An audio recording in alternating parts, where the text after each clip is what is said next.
इस वक्त लापरवाही से बुरी तरह चीख रहा है। और बिल्कुल मीनाक्षी, हमने दिखाया भी सुबह से किस तरीके से बिहार में अलग अलग इलाकों में इस वक्त बाढ़ का प्रकोप जारी है। सबसे बड़ा सवाल तो गोपालगंज के उस पुल का है जो कि 264 करोड़ की लागत से बनने में 8 साल लग गए और महीने भर में वो बह भी गया। आप अंदाजा लगा लीजिए कि बिहार का हाल क्या है, वहां के विकास की क्या स्थिति है और वहां के आवाम का क्या कहना है। श्वेता, सिस्टम पर ही उठता है, जाहिर सी बात है। बिहार में इसी सिस्टम से जुड़ी आज की एक और खबर भी हम लोगों को दिखाएंगे जो किसी को भी अंदर से पूरी तरह से झकझोर देने वाली खबर है। इसी सिस्टम से तंग मध्य प्रदेश के गुना में किसान दंपत्ति ने खुदकुशी तक करने की कोशिश की।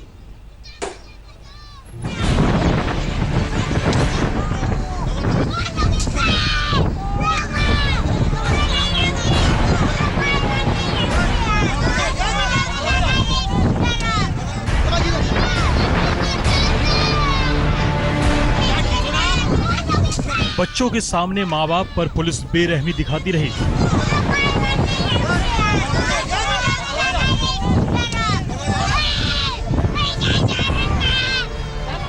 बच्चे चीखते रहे, पुलिस वाले डंडे बरसाते रहे, अपनी दिलेरी दिखाते रहे।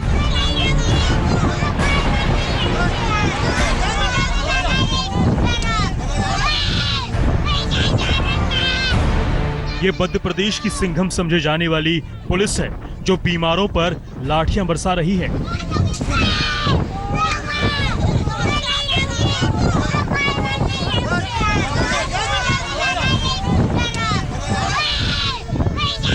इससे भी मन नहीं भरा तो आत्महत्या की कोशिश करने वाले इस दंपति की बेबसी को ये नाटक बता रहे हैं।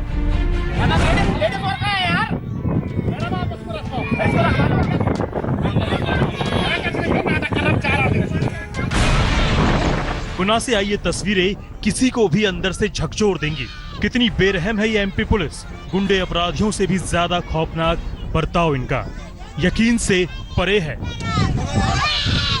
जिस बेसुध बेजान पड़ते जा रहे शख्स पर ये लाठियां बरसा रहे हैं उसने जहर पी लिया है, उसकी सांसें उखड़ रही है। लेकिन क्या फर्क पड़ता है इन पुलिस वालों को? अस्पताल पहुंचाने की बजाय उस पर लाठियां तोड़ने की दिलेरी दिखा रहे हैं। इस शख्स की पत्नी ने भी कीटनाशक पी लिया है, उसकी भी हालत बिगड़ती जा रही थी। ये छोटे छोटे बच्चे अपने माँ और पापा से लिपटकर रोते रहे, लेकिन पुलिस वालों को तनिक भी परवाह नहीं दिखी।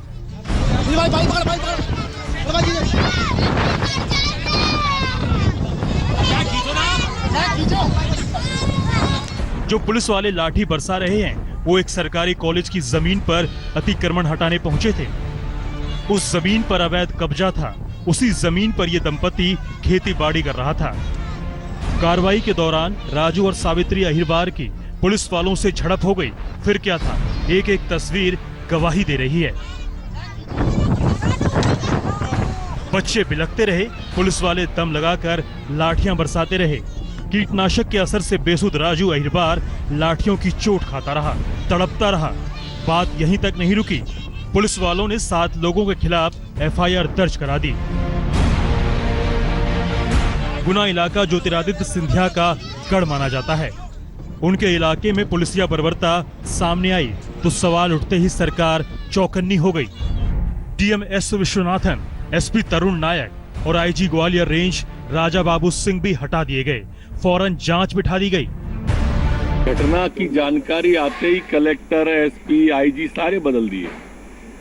मध्य प्रदेश है या कानून का राज है, पुलिस कानून का पालन कराएगी और नहीं हो पाएगा तो जेल भेज देगी। सवाल ये है कि शिवराज सरकार में इंसाफ का ये कौन सा तरीका है? क्या सुसाइड की कोशिश करने वालों से ऐसा बर्ताव करती है एमपी पुलिस? इस मामले को लेकर कांग्रेस को सरकार पर हमले का मौका मिल गया है। पूर्व मुख्यमंत्री कमलनाथ ने शिवराज सरकार से पूछा है ये कैसा जंगल राज है। राहुल गांधी ने भी सवाल उठाए हैं, कहा है हमारी लड़ाई इसी सोच और अन्याय के खिलाफ है।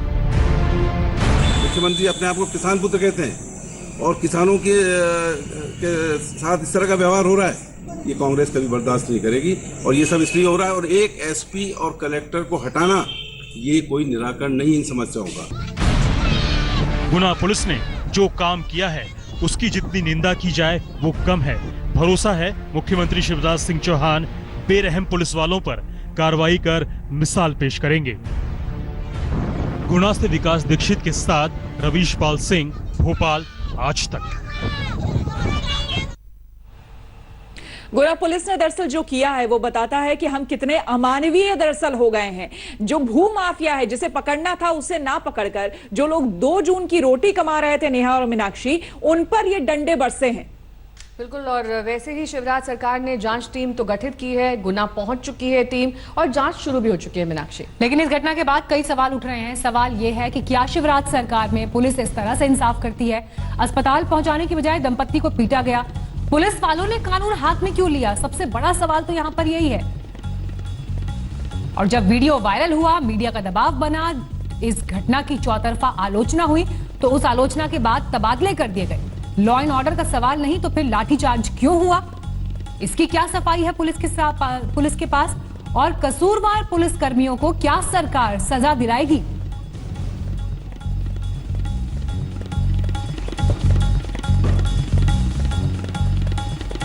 पूरी सियासत के ऊपर ये एक बदनुमा धब्बा और एक दाग की तरह है। और हमेशा इस तरह की घटना जब मीडिया के सामने आती है, वीडियो वायरल हो जाता है, तो कुछ अधिकारियों का तबादला कर दिया जाता है, वो भी दिखावे की कार्रवाई के तौर पर। लेकिन अब सब कुछ शांत है। जरूरत यह है कि इस व्यवस्था को बदला जाए मीनाक्षी। बिल्कुल सही कहा है आपने। और इसी व्यवस्था की बदहाली की कहानी को आगे लेकर चलते हैं और बात हम करते हैं बिहार की। बिहार में विकास कितना कमजोर है इसका जीता जागता उदाहरण इन तस्वीरों में आप देखिए। यहां 8 साल में एक पुल बना, 264 करोड़ इस पुल की लागत थी, जबकि इस पुल को बनना था 3 साल में, बना 8 साल में। लेकिन महज 30 दिन यानी 1 महीने के वक्त में उद्घाटन के बाद यह पुल पहली बारिश में बह गया। श्वेता, बिल्कुल। और साथ ही साथ मीनाक्षी बता दें कि यहाँ पर बिहार में लोग 2 तरफा और 3 तरफा मार एक तरह से झेल रहे हैं। एक तरफ भ्रष्टाचार की मार है जो कि अक्सर बिहार में आए दिन कोई ना कोई घोटाला सामने आ जाता है और सरकार जो है वो चुप्पी साधे रहती है। दूसरी तरफ कोरोना की मार इस वक्त जिससे कि लोग करा रहे हैं। व्यवस्था के नाम पर जो चीजें दिखाई दे रही है वो दिल दहला देने वाली है। हॉस्पिटल का इतना बुरा हाल है कि वहां जाकर स्वस्थ आदमी भी मरीज बन जाए, बीमार हो जाए। कोविड के डॉक्टर ठेले पर बैठकर मरीजों की देखभाल के लिए जाने पर मजबूर हैं। डॉक्टर्स खुद कह रहे हैं कि ये स्थिति है, चारों तरफ पानी और ठेले में हमें जाना पड़ रहा है। हमें डर रहता है कि हम खुद भी इन्फेक्टेड ना हो जाए। ऐसे में बिहार की बदहाली पर वहां की प्रशासन क्या कहती है और करती है, ये देखने वाली बात होगी।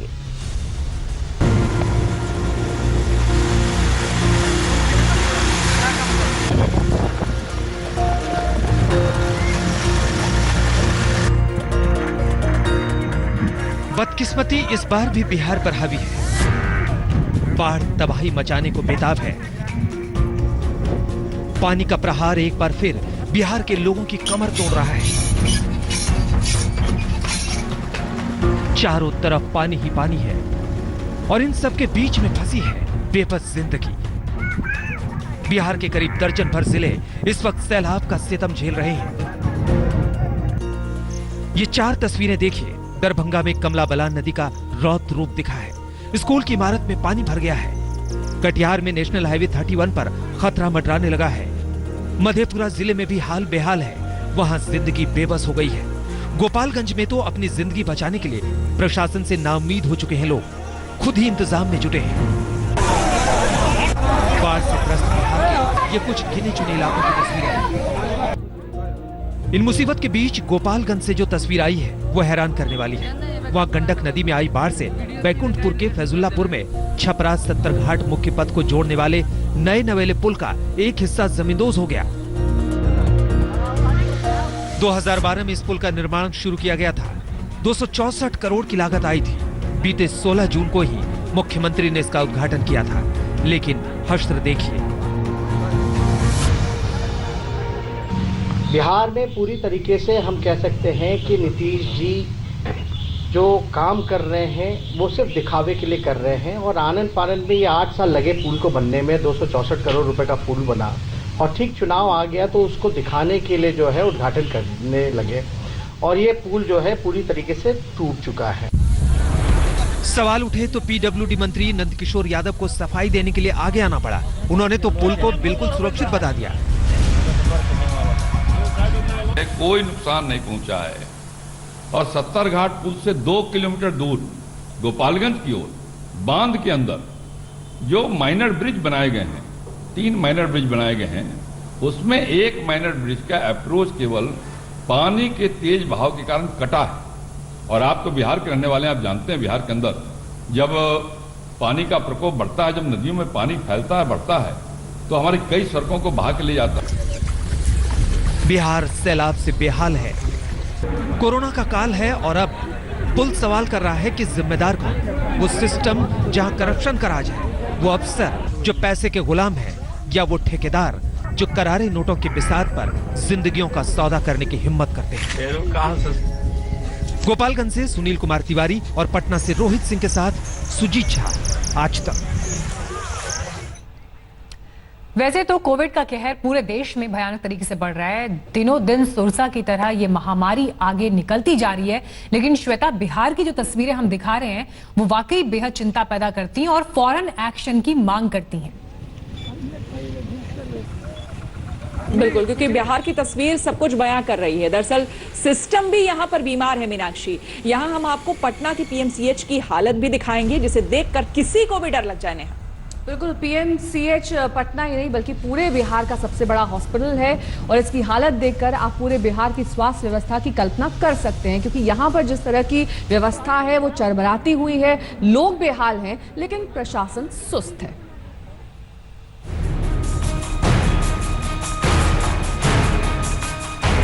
पटना चिकित्सा महाविद्यालय अस्पताल यानी पीएमसीएच बिहार के मरीजों की उम्मीदों का सबसे बड़ा अस्पताल।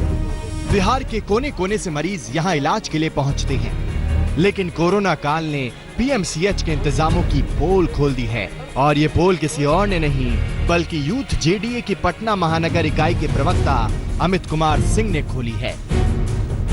सबके कारण आज मेरे जीजा जी का जान चला गया, कोई देखने नहीं आया। सुबह 7 बजे से मैंने भर्ती कराया था और कोई देखने नहीं आया। देखिए डॉक्टर चैम्बर ले जा रहा हूँ, कोई नहीं आया देखने के लिए, नहीं नर्स, नहीं कोई, नहीं इंचार्ज का नाम बताया जाता है, नहीं कुछ बताया जाता है। इसी कारण कोई देखने नहीं आया। जब मर गए तो देखने गए डॉक्टर साहब। देखिए कोई सुख सुविधा नहीं है, सिर्फ गार्ड है यहाँ, बस देखने के लिए सिर्फ गार्ड है, सिर्फ गार्ड है। डॉक्टर नर्स तो है ही नहीं। लोग बोलता है कि जाएगा ना 2 बजे जब टाइम होगा तब ना जाएगा, जब मरीज मर जाएगा तब गए। दरअसल अमित सिंह का ये भोगा हुआ दर्द है। 5 दिन पहले इसी अस्पताल में उनके बहनोई की कोरोना से मौत हो गई थी। इसी के बाद जेडीयू के इस युवा नेता ने पीएमसीएच की बदहाली की पोल खोल दी। यही नहीं, अपनी ही पार्टी के नेताओं पर भी गंभीर आरोप लगाए। और यहाँ ताला मार के रख दिया गया है, लाश को कोई देख नहीं रहा है। जिस तरह की परिस्थिति है देखिए आप लोग। आरसीपी सर आज युवा करा रहे थे, बहुत बार फोन किए, वहाँ भी कोई सुविधा नहीं। हम प्रवक्ता जनता दल यूनाइटेड से युवा से बोल रहे हैं, कोई नहीं, कोई ताला मार दिया गया है। देखिए घुसे नहीं हम लोग अंदर, अभी 2 दिन को ऐसा ही मरा लाश पर कोई देखने वाला नहीं है यहाँ। बहुत स्थिति परिस्थिति खराब है। जब मर गए तो डॉक्टर को पता चला कि मर गए तो पीट के देखने वाला है। शायद इन्हीं बद इंतजामी का असर है कि बिहार में कोरोना के केस लगातार बढ़ते जा रहे हैं और सरकार को एक बार फिर लॉकडाउन का सहारा लेना पड़ा है। 11 जुलाई को 631 नए मरीज सामने आए और कुल मरीजों की संख्या थी 14,575।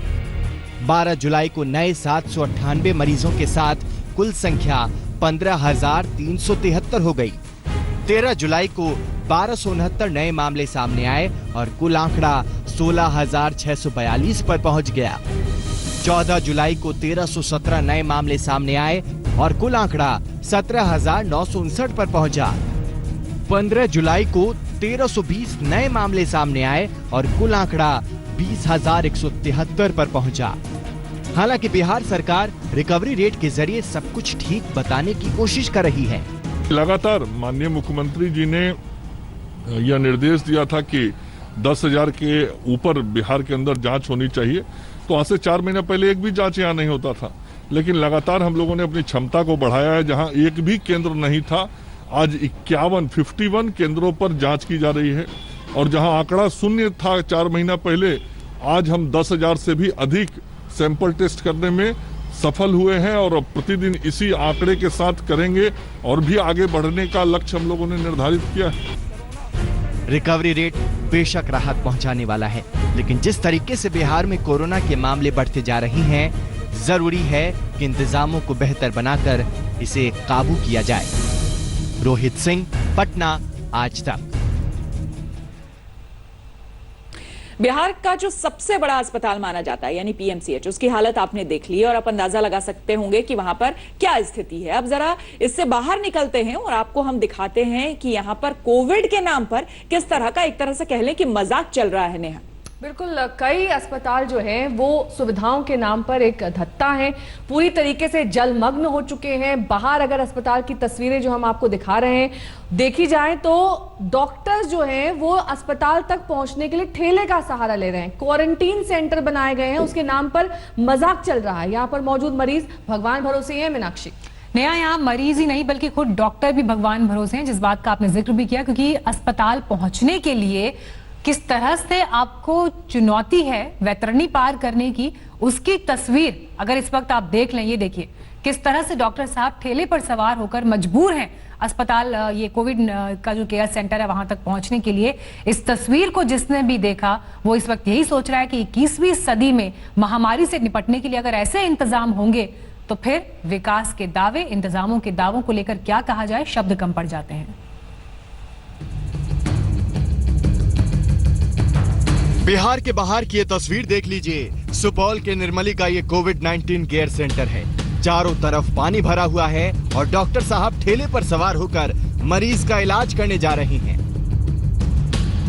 कोरोना को खत्म करने का पहला मंत्र है साफ सफाई, लेकिन बारिश का ये पानी एक हफ्ते से रुका हुआ है। रुका हुआ पानी कई तरह के रोगाणुओं की जड़ होता है, लेकिन कोई सुध लेने वाला नहीं। बिहार इस तरह कोरोना से लड़ रहा है। सुपौल के कोरोना वॉरियर्स डॉक्टर और नर्सों को सलाम कीजिए जो इस हालात में भी इलाज करने अस्पताल आ रही हैं। परेशानी तो पानी में जाने आने में बहुत दिक्कत होती है। पानी लगा हुआ है, गंद करता है, खुद हम बीमार पड़ जाएंगे तो हम इलाज क्या करेंगे। पानी इतना सड़ा हुआ है कि कुछ कहने लायक नहीं। आने जाने में दिक्कत होता है तो ठेला से जाते हैं, कभी पैदल भी जाना पड़ सकता है, जाते हैं हाँ। हमारी एनएम को भी परेशानी है, ठेला से आना जाना पड़ता है।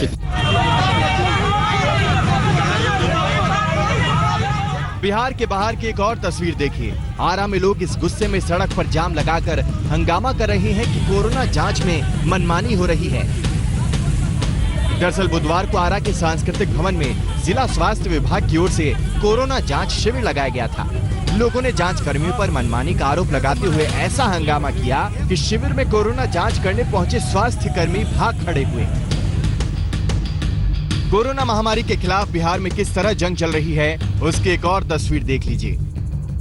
ये काराकाट से विधायक संजय यादव हैं जो पूरे दल बल के साथ कैमूर के झरने में जल क्रीड़ा कर रहे हैं। न कोरोना का डर है और न ही सोशल डिस्टेंसिंग का ध्यान। आरजेडी के विधायक करीब 20 गाड़ियों में अपने समर्थकों को भरकर तिलौथू में तुतला भवानी मंदिर में दर्शन के लिए पहुंचे थे और वहीं झरना देखकर जमकर मस्ती की। अपने पार्टी के विधायक की इस करतूत पर तेजस्वी यादव ने आज तक से बातचीत में खुद इसकी माफी मांगी है। हमारी पार्टी ने पूरी तरीके से सभी लोगों को गाइडलाइंस भी दिए हैं कि किस प्रकार रहना है, क्या करना है, लेकिन इन्होंने जो गलती की है उसके लिए मैं आपके चैनल में माफी मांगता हूं और जो कार्रवाई होगी वो जो है हम वो करेंगे। फिलहाल रुकेंगे यहाँ एक छोटे से ब्रेक के लिए। ब्रेक के बाद आपको दिखाएंगे कोरोना वैक्सीन पर एक अच्छी खबर।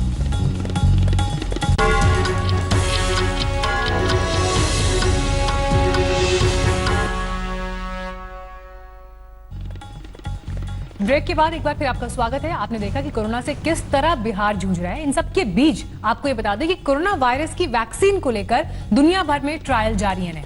बिल्कुल, और अलग अलग जो कंपनियां हैं अलग अलग स्टेज में हैं, कोई ह्यूमन ट्रायल की स्टेज में है, कोई एनिमल ट्रायल की स्टेज में है। अमेरिका से हालांकि एक अच्छी खबर सामने आ रही है। अमेरिका में जो वैक्सीन बनाई जा रही थी उसके पहले 2 ट्रायल के नतीजे काफी पॉजिटिव आए हैं। अब वैक्सीन की फाइनल टेस्टिंग की तैयारी की जा रही है। नेशनल इंस्टीट्यूट ऑफ हेल्थ और मॉडर्ना इंक की साझा कोशिश से वैक्सीन तैयार की जा रही है। और इस बीच अमेरिका के शीर्ष संक्रामक रोग विशेषज्ञ डॉक्टर एंथनी फॉसी ने यह अच्छी खबर दी है कि वैक्सीन की फाइनल टेस्टिंग 27 जुलाई के करीब होगी।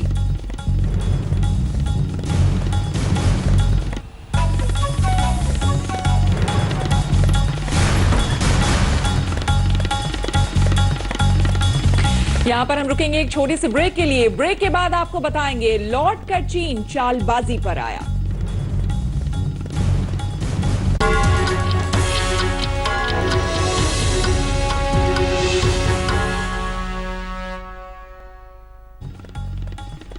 तो मीनाक्षी और श्वेता, कुछ दिनों से राजस्थान की सियासत सुर्खियों में बनी हुई है। हाईकोर्ट तक ये मामला पहुंच चुका है क्योंकि इस मामले में कल तक के लिए सुनवाई अब टल गई है। जो सचिन पायलट और साथियों की ओर से अर्जी डाली गई थी उस पर सुनवाई चल रही थी। हरीश साल्वे उनकी पैरवी कर रहे थे, लेकिन अब ये सुनवाई कल तक के लिए टाल दी गई है। हरीश साल्वे ने अपना पक्ष रखा। उन्होंने कहा कि उन्हें कल तक के लिए वक्त दिया जाए। मीनाक्षी, राजस्थान हाईकोर्ट में नोटिस के खिलाफ याचिका दी गई। विधानसभा स्पीकर की तरफ से बागी विधायकों को जो नोटिस दिया गया उसके खिलाफ ही याचिका है। अब कोर्ट पर हर किसी की निगाह है क्योंकि अगर अदालत नोटिस पर स्टे नहीं देता है तो सचिन पायलट के लिए मुश्किलें बढ़ सकती हैं। शरद कुमार हमारे साथ मौजूद हैं और जानकारी के साथ। शरद, ये बताइए, सुनवाई तो टल गई लेकिन क्या दलील रखी गई थी कोर्ट में दोनों पक्षों की तरफ से?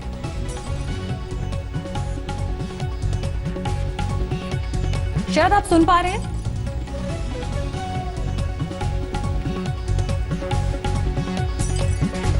चलिए, शरद से हम फिर संपर्क करने की कोशिश करेंगे, लेकिन इस बीच आपको ये बड़ी खबर हम बता रहे हैं। कल तक के लिए वक्त मांगा हरीश साल्वे ने, लेकिन बड़ी बात ये कि अगर कोर्ट इस पर फैसला नहीं देता है तो नोटिस की तारीख क्योंकि कल ही है, 17 जुलाई तक का वक्त उसमें दिया गया है। हमारे साथ शरद कुमार मौजूद है इस वक्त। शरद, क्या हुआ कोर्ट में? देखिए, कोर्ट में जैसे ही सुनवाई हुई, हरीश साल्वे ने अपनी बात रखी कि हम इसको इसकी ये जो नोटिस है वो अवैध है, इसको रद्द किया जाए। और साथ ही उन्होंने कहा कि चूंकि ये जो कॉन्स्टिट्यूशनल पावर है स्पीकर के उसको हम चुनौती दे रहे हैं, इसलिए ये सिंगल बेंच जज जो है उसकी सुनवाई नहीं कर सकती, ये खंडपीठ में जाएगा। क्योंकि जब भी कॉन्स्टिट्यूशन पे कोई सुनवाई होती है तो वो खंडपीठ ही सुनती है। तो खंडपीठ जो है उसका गठन करने का अधिकार मुख्य न्यायाधीश को होता है। अब मुख्य न्यायाधीश को कहा जाएगा कि आप वक्त तय कीजिए, आप खंडपीठ में जजों का नाम तय कीजिए और वो सुनवाई होगी। इसको बहुत टेक्निकली कल भी नहीं कर सकते। अगर मुख्य न्यायाधीश चाहे तो आज शाम कर दें, रात कर दें, कल सुबह कर दें, लेकिन अब ये मुख्य न्यायाधीश के ऊपर पाले में गेंद डाल दिया गया है कि वो सुनवाई करें। क्योंकि जिस तरह से अगर देखें आप इसमें टेक्निकलिटी को, तो सीधे सीधे इन्होंने चुनौती दी है कि स्पीकर ऐसा नहीं कर सकता। स्पीकर के पास ऐसा कॉन्स्टिट्यूशनल पावर नहीं है। जब स्पीकर के पास कॉन्स्टिट्यूशनल नहीं पावर नहीं है तो ये क्या संविधान को लेकर, जो संवैधानिक स्थिति है उसको लेकर चर्चा की बात हो जाती है, जिस पर फैसले की बात हो जाती है, जिस पर सुनवाई ये तो बात कोर्ट की हुई। लेकिन हम ये भी सुन रहे थे कि लगातार ये कहा जा रहा था गहलोत कैंप की ओर से कि अभी भी दरवाजे सचिन पायलट के लिए खुले हुए हैं। दोनों कैंप्स के बीच क्या किसी तरह की कोई बातचीत, कोई सुलह की कोशिश? देखिए, लगातार ये कहा जा रहा है कि गांधी परिवार की तरफ से अब भी कोशिश की जा रही है, लेकिन सचिन पायलट जिस तरह से आगे बढ़ते जा रहे हैं, अशोक गहलोत जिस तरह से आगे बढ़ते जा रहे हैं, लगता नहीं कि कोई सुलह की कोई गुंजाइश बची है। अब हरीश साल्वे और मुकुल रोहतगी जब अपियर होंगे सचिन पायलट के लिए, तो आप खुद ही अंदाजा लगा सकती हैं कि क्या संदेश जा रहा है कांग्रेस के अंदर कि आखिर इसके पीछे कौन है। तो कुल मिलाकर जिस तरह से अशोक गहलोत ने जिस तरह से कह दिया कि साजिश रच रहे थे सचिन पायलट, तो अब मुझे लगता है कि भले ही गांधी परिवार का एक सॉफ्ट कर्नर हो कि बिखरते हुए कुनबे को समेटा जाए, लेकिन बहुत देर कर दी है शायद उन्होंने।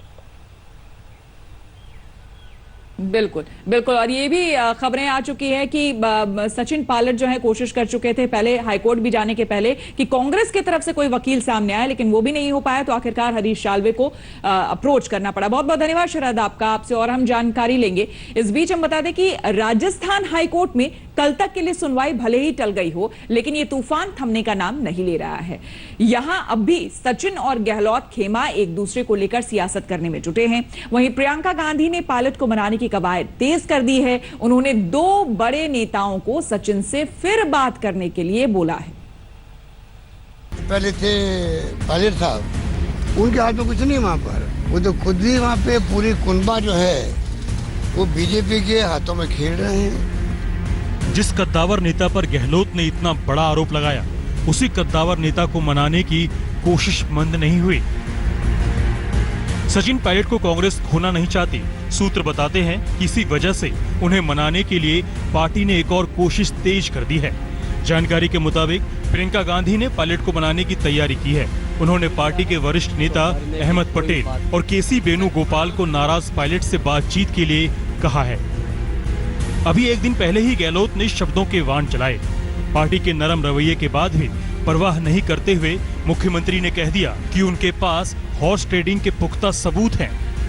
हॉर्स ट्रेडिंग हो रही है देश के अंदर, पैसा बड़ा, लाखों करोड़ रुपए बट रहे हैं। परसों के रोज में डीलिंग कही जा रही थी जयपुर के अंदर, राजस्थान के अंदर। हमारे पास खबर है, हमारे पास प्रूफ है, उसका ही प्रूफ है। 20 करोड़ का सौदा किया जा रहा था। ऐसी स्थिति हो रही है कि एसओजी ने नोटिस दे दिया आपको, मुझे नोटिस दिया एसओजी ने। हमने कंप्लेंट की थी कांग्रेस ने कि हॉर्स ट्रेडिंग हो रही है बीजेपी की तरफ से। इस सियासी संकट के बीच गहलोत वेट एंड वॉच की नीति अपना रहे हैं, तो गहलोत से बचने के लिए पायलट कैंप हाईकोर्ट की शरण में जा पहुंचा है। जिन 19 विधायकों की सदस्यता रद्द करने का नोटिस भेजा गया है, उन्हें 17 जुलाई की रात 12 बजे तक अपना जवाब देना है। जवाब नहीं देने पर उन विधायकों की सदस्यता खत्म करने की कानूनी प्रक्रिया शुरू की जाएगी। सचिन पायलट ने राजस्थान स्पीकर के उसी नोटिस को चुनौती देने की ठान ली है। मैं माननीय मुख्यमंत्री से पूछना चाहता हूं कि हम जब बसपा में थे और कांग्रेस जब हमने ज्वाइन की तो हमें कितने पैसे दिए, बताएं ईमानदारी से, सत्य से कि कितने पैसे दिए, उसका खुलासा करें। हमारे साथ धोखा किया, हमें कहा कि भाई आपका विकास होगा, आपके कार्य होंगे। सचिन पायलट 2 दिनों से वकीलों से चर्चा कर रहे हैं। कानूनी दांवपेच के बीच वे अपने विधायकों के साथ बैठक भी करने वाले हैं। अशोक गहलोत ने सचिन पायलट और उनके विधायकों पर पैसे लेकर बिक जाने का आरोप लगाया तो पायलट गुट के विधायकों ने इसका खंडन किया। लेकिन अब सचिन पायलट रणनीति बनाने के लिए दोपहर बाद मानेसर के होटल में पहुंच रहे हैं, जहां अपने विधायकों के साथ बैठक करेंगे और एक रणनीति तैयार की जाएगी कि किस तरह से अशोक गहलोत के बयानों पर जबरदस्त पलटवार किया जाए। खबर है कि पायलट कैंप के प्रमुख नेताओं पर एफआईआर भी दर्ज की जा सकती है। कुछ विधायकों के परिजनों का कहना है कि पायलट कैंप ने विधायकों को बंधक बना रखा है, उन्हें घर वालों से मिलने की भी इजाजत नहीं है। दिल्ली से राहुल श्रीवास्तव के साथ शरद कुमार, जयपुर, आज तक। आइए बढ़ते हैं आगे। अब राजस्थान की सियासत के बाद आपको लेकर चलते हैं एलएसी पर। चीन एक ऐसा मुल्क है जिसकी पूरी बुनियादी चालबाजी पर टिकी है। वो न सिर्फ पूरी दुनिया के साथ चालबाजी करता है बल्कि अपने लोगों तक को धोखा देता है। बिल्कुल, और चीन पर भरोसा नहीं किया जा सकता है मीनाक्षी। भारत इसका भुक्तभोगी रह चुका है, इससे कई सबक भी भारत ने लिए हैं। एलएसी पर हमने तनाव देखा है, किस तरीके से लगातार मीटिंग्स का दौर जारी है, उसे कम करने के लिए कमांडर स्तर की बातचीत भी हो रही है। उसमें भी रोज नया पैतरा अपना लेता है चीन। अभी की ताजा हालत यह है कि फिंगर 5 पर चीन की सुई अटकी हुई है। श्वेता, बिल्कुल, और जाहिर है एक बार फिर से धोखेबाजी में चीन जुट गया है। शुरू में जो बात सामने आई थी और जो बात हुई थी उसके मुताबिक चीनी सेना को वापस फिंगर 8 पर जाना था, जिसको लेकर टाल मटोल कर रहा है चीन। एक बार पैंगोंग त्सो से धीरे धीरे सेना की वापसी पर सहमति भी बनी थी। हालांकि गलवान गोगरा से दोनों पक्ष पूरी तरह से हटेंगे। देखिए ये पूरी रिपोर्ट।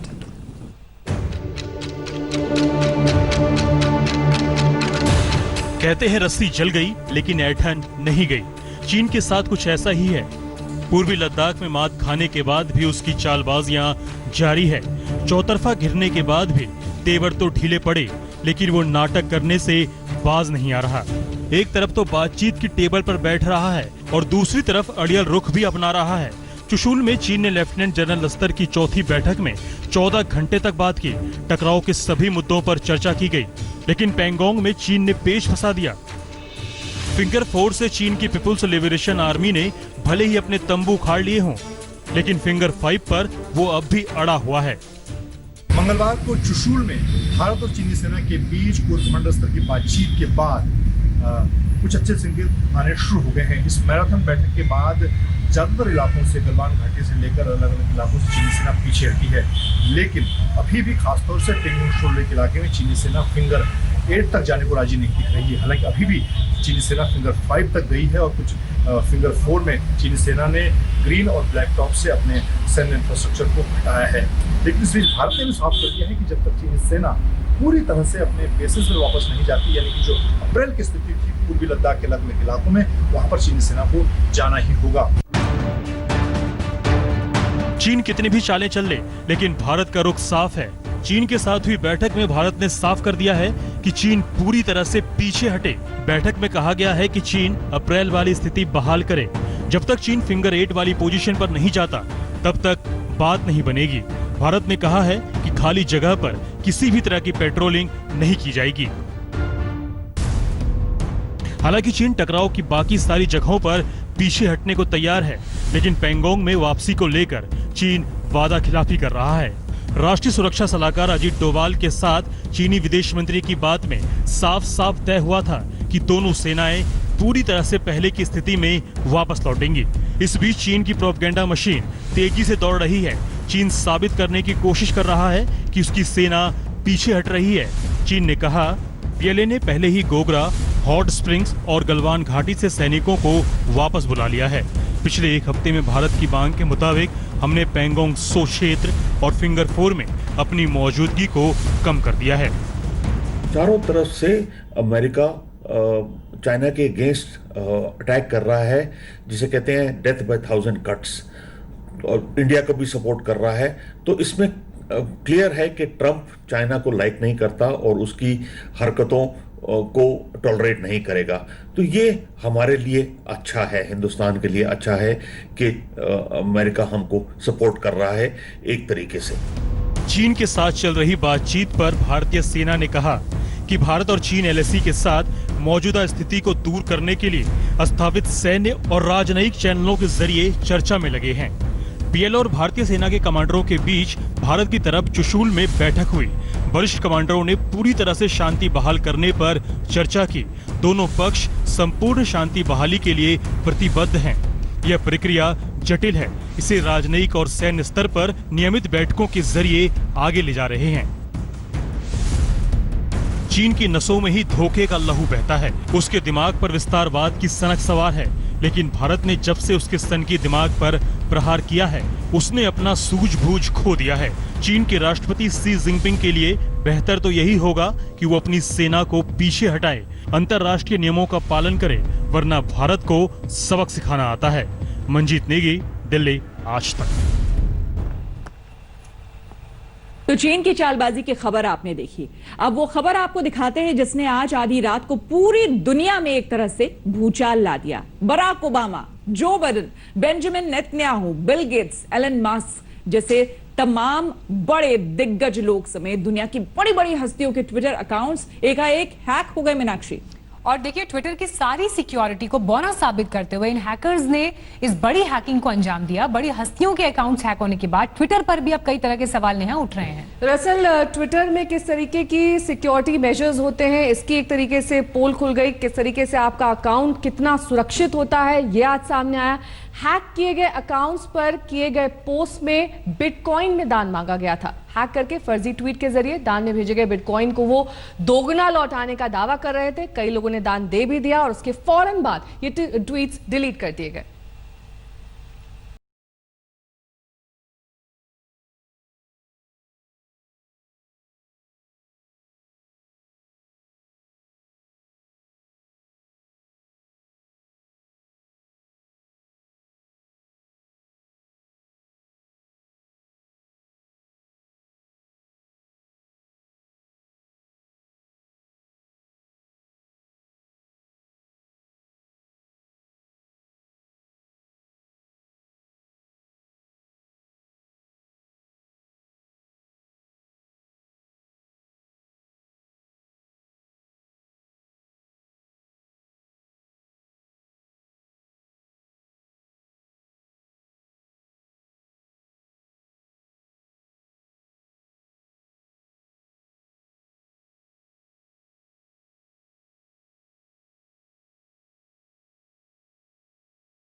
बड़े लोगों के ट्विटर अकाउंट्स हैक हो गए हैं।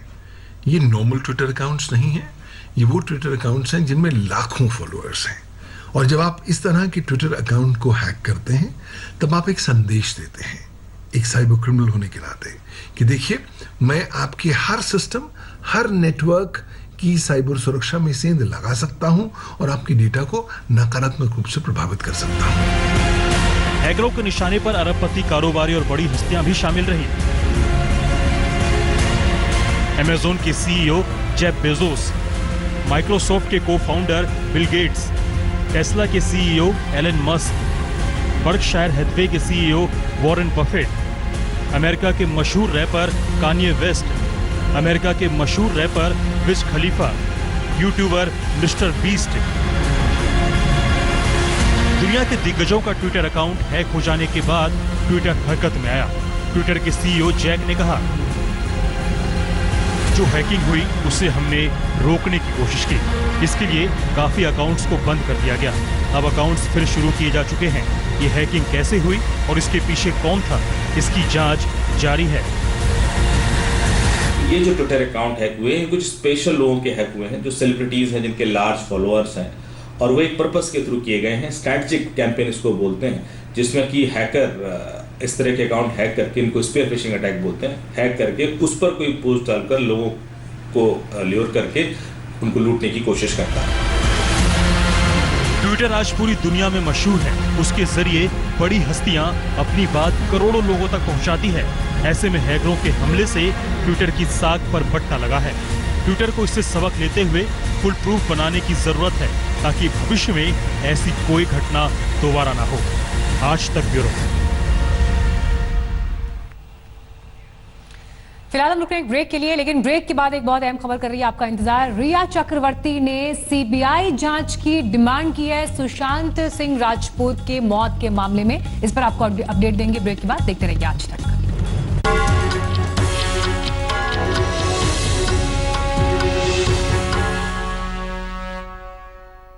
पहलवान जैसी ताकत, साइंटिस्ट जैसा तेज दिमाग, स्वस्थ हृदय, आंखों की ज्योति, लंबी आयु और ग्लोइंग स्किन के लिए गाय का घी ही सर्वश्रेष्ठ है। लेकिन ये फायदे तभी हैं जब घी शुद्ध हो। पतंजलि गाय का शुद्ध देसी घी खाइए, अपने मासूम बच्चों और परिवार को मिलावट के जहर से बचाइए।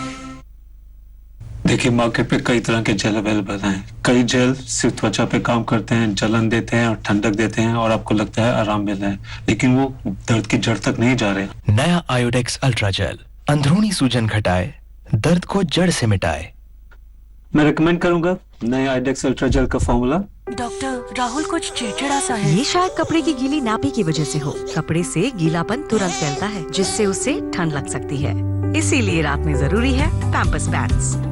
ये गीलापन सोख कर जेल में बदल दे और बेबी रहे ड्राई पूरी रात। आ गया नया पैम्पर्स सिंगल डायपर पैक, सिर्फ 10 रुपए में।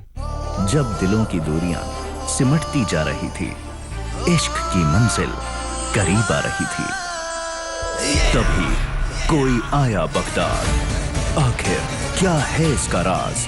अलादीन का वही अंदाज नए एपिसोड्स के साथ सोमवार से शुक्रवार रात 9 बजे सोनी सब पर। सुरक्षित काले मेरे बाल वैस्मॉल ने किया कमाल। नए वैस्मॉल केश काला में है 3 नए ऑयल्स। ये कुदरती ऑक्सीजन से बालों को कलर करें, जो दे नेचुरल लुकिंग काले बाल। मैंने चुना नया वैस्मॉल केश काला है कलर, क्योंकि यही है सही। अच्छा जी, अपना मारियो बचा लेता। मारियो उड़ा देता। मारियो रस्क, जहाँ दिखे मारियो अपना समझ के खा लियो।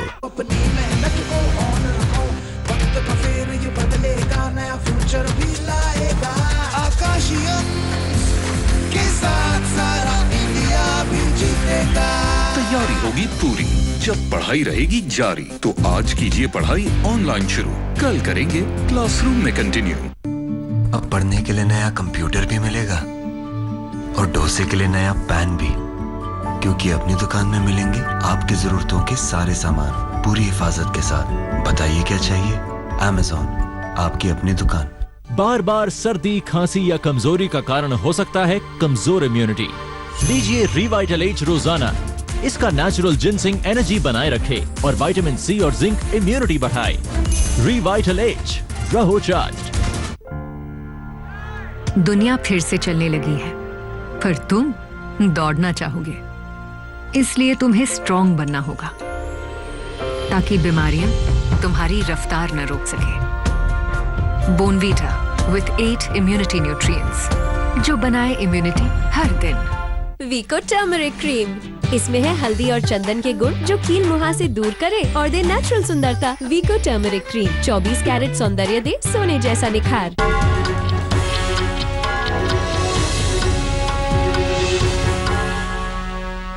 नमस्कार, मैं हूं अंजना ओम कश्यप। हमें उम्मीद है ये वीडियो आपको पसंद आया होगा।